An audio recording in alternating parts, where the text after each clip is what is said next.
Hi guys, welcome back to the channel. In the last two videos, I covered Skyworks Solutions and Qualcomm. In this video, I'll be covering the latest earnings report for Qorvo.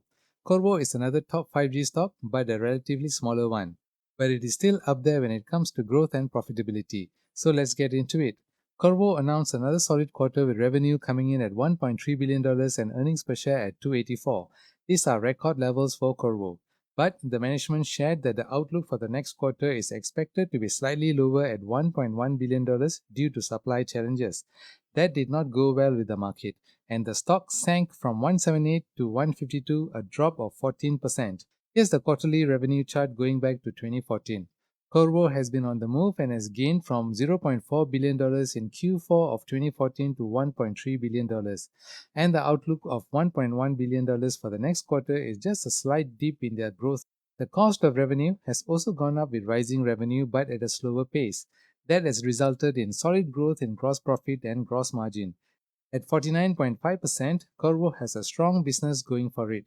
The R&D expenses have been going up while the sales and general admin has been coming down. It is a good trend that I like to see in companies. R&D investment goes towards building better products, and that in turn requires lesser sales and marketing costs.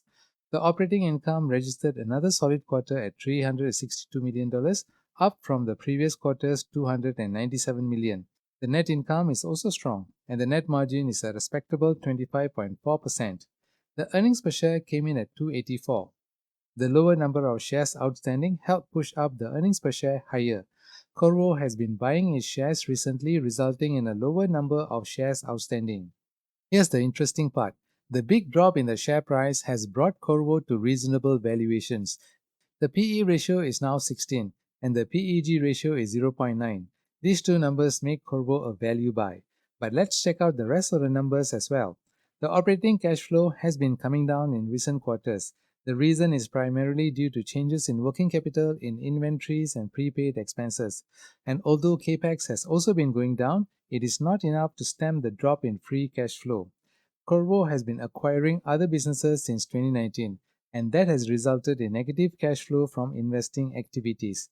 The financing activities are also showing negative cash flow due to share repurchase. But even with the acquisitions and stock repurchase, Qorvo's cash position remains strong. Qorvo's balance sheet is also strong, with total assets at $7.6 billion versus $2.8 billion in liabilities. The only thing to highlight is the long-term debt of $1.7 billion. The debt level has gone up since 2018, and there are no signs of being repaid. It would be great if Qorvo repaid some of its debt. On the technical side of things, there is strong support at 140 and 155, where the recent drop is getting some support. But the trend is still bearish, so it is not wise to go in right now. And the previous support at 165 broke with a big gap down and has probably turned resistance unless Qorvo can recapture the level quickly. Qorvo is a highly profitable and growing stock. My feel is their acquisitions should start to bear profits in early 2022. The gross and net margins are solid. On the valuations, the price to book is just 3.7 and the PE and PEG ratios are also in the value zone. Still, I would wait for the price to stabilize and break the blue trend channel to the upside before investing.